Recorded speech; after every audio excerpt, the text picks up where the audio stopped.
Hey everybody, I'm Zach. And I'm Jesse. You're watching Disruptive Investing, and I thought we'd go into Fisker, a business autopsy. So get your gloves on. So you remember Fisker, right? The EV maker founded and run by Henrik Fisker. Yeah.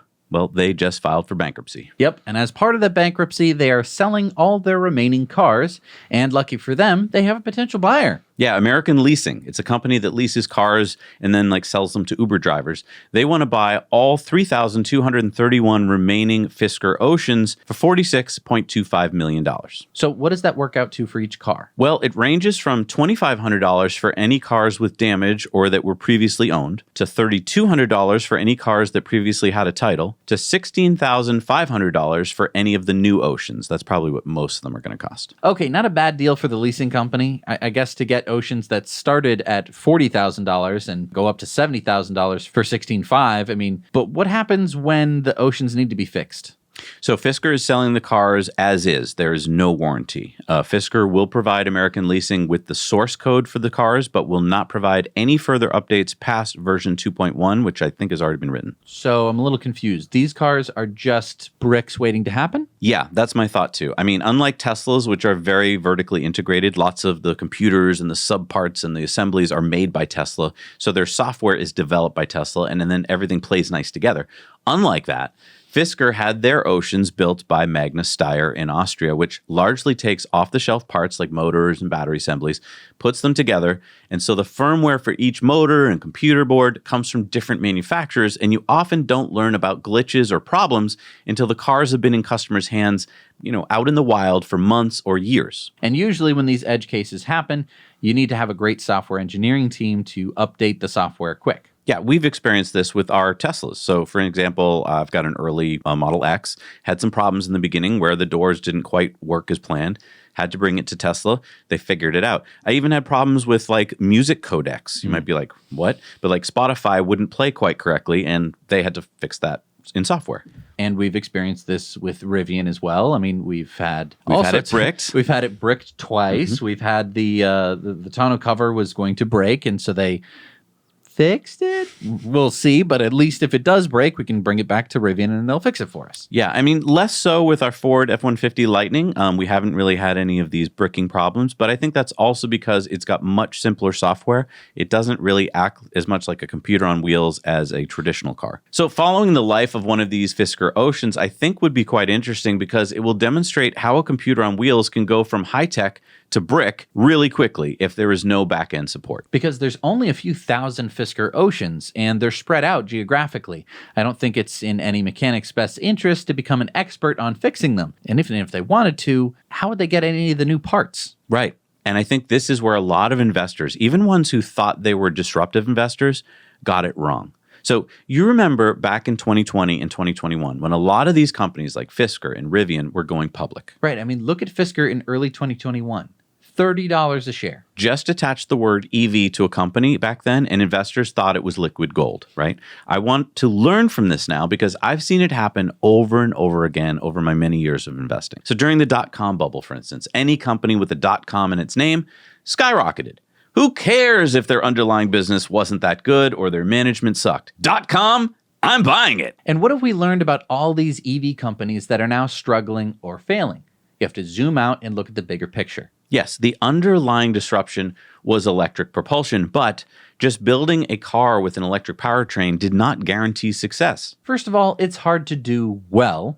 Secondly, it's hard to mass produce a car profitably, just period. It doesn't matter if it's electric or not. Third, it's really hard when Tesla is your competitor. And fourth, electric wasn't the only disruption that Tesla made. Right. All these new EV startups got so hyper-focused on what they were doing that they didn't take a step back and look around at the competition. Tesla doesn't just make cars with electric powertrains.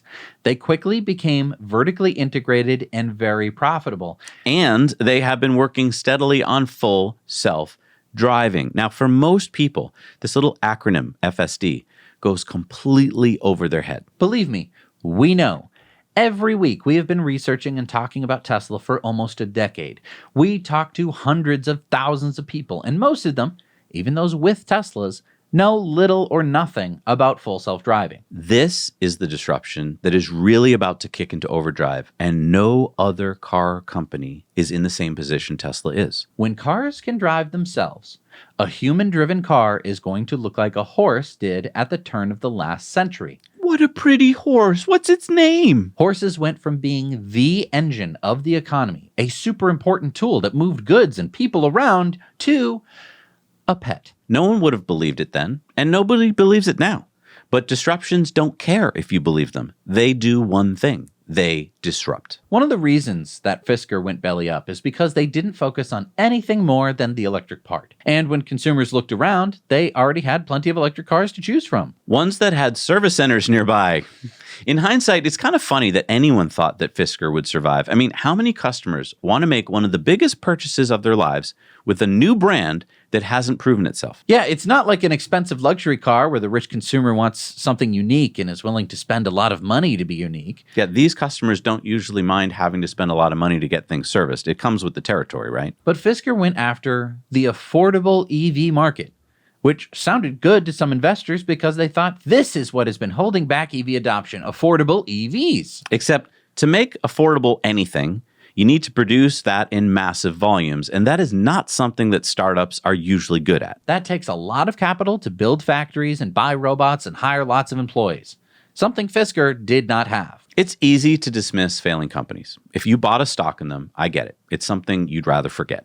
But forgetting them would be a mistake. Failure is a chance to learn. We only get smarter by failing.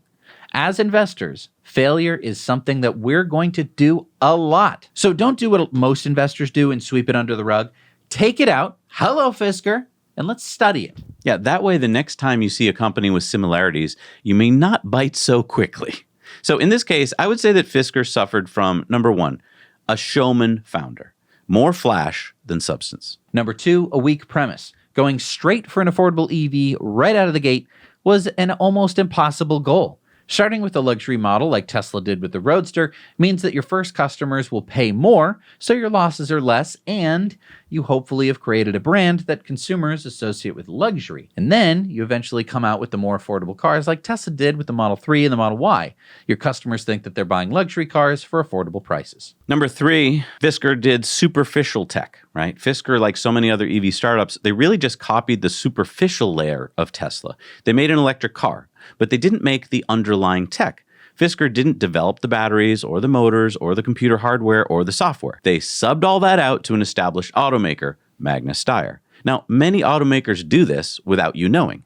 If you are not developing the next gen tech that goes into your cars, then you're essentially what GM and Ford are, and others. You're a parts assembly company. You are dependent on your suppliers, and your costs go up, and you remain way behind companies like Tesla that are constantly innovating and improving. Not only the parts, but the assembly process itself, and that drives down costs. And if you're making cars today and you're not on the cutting edge of autonomy, then you're about to be out of business. And I think that's the big point here with Fisker and with a lot of these companies. So, disruptive investors, we are looking at more than just the piece of the disruption of the, oh my gosh, you make electric cars? There's a lot more to it than that. And that's why so many companies, I mean, look at Arcimoto. That was disruptive. It had 3 wheels instead of 4, but that wasn't even enough. You have to be looking at the whole picture. And Tesla is working on what? AI, robotics, batteries, and electric vehicles, and putting them all together into this thing that looks impossible to make. And that's the thing. A lot of these companies like Ford and GM, they pretend it's not going to happen. They pretend, oh yeah, someday when I'm dead, there'll be... No. It's going to happen really soon. And just to prove it, look at all the things that Elon's done. Putting things in people's brains, relanding rockets, that all happened within the time our show has been on the air. And I want to just talk about the EV market for a second. We talk about how Tesla is a very big competitor, and it is. Which means that if you want to jam a company onto the market, you're going to have to squeeze it in past Tesla. And then on top of all that, you have Rivian and Lucid to deal with. Right. Because let's face it, Rivian and Lucid actually followed, I guess, the right playbook by coming out with the luxury car first.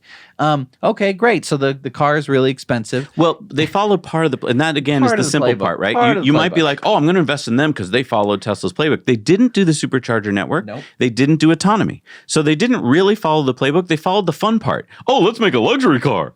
That's the fun part. It is not the hard part. Exactly. So, right, they're missing the vertical integration, and the vertical integration includes the supercharger network. Now, Rivian can use Tesla's supercharger network at a much higher cost, but hey, who cares, right? These are luxury customers, and they're never going to make an affordable well, they might not ever make that affordable model because it's very hard. What I would say would be that Fisker was kind of a third line. If on the bench, they weren't going to make it because they were not only competing with Tesla, but sadly they were also competing with Rivian and Lucid, even though they were in completely different markets. It's just there's not enough room in the market of people who are not educated on Tesla but still want to buy an EV. Here's the thing, guys. Even if you're a fund manager, you have to be super highly educated in the thing you're investing in. No longer can you just be like, I know a little bit about that. If you want to invest in disruptive technology, I'm sorry to say this, okay? I'm sorry to break it to you. You're going to have to do your work. If you're not going to do your work, then don't do it. You're not going to win.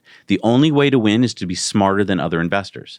And the only way to do that is to really dive in and learn about what disruptive technology is. So if you want to invest in AI, for instance, you can't just be like, I play with ChatGPT. That's not enough. You have to really get in there and know what's going on. Because look back at any new disruptive technology, and if you'd been like, I think Nokia is the way to go, you wouldn't have won, would you? The internet's really big, so any company that has .com after it is going to be big. Pets.com, it's a winner.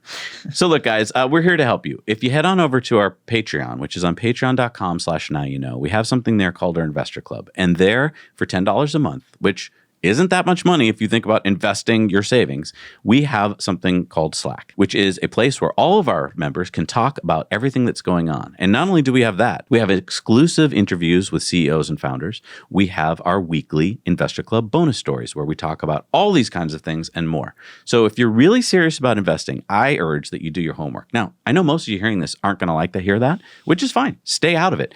Just go I don't want to do my homework. Listen to Jim Cramer, and whenever he says bye, you buy. But if you're serious, maybe you should do some work. And I think that you'll start to see your portfolio benefits from that.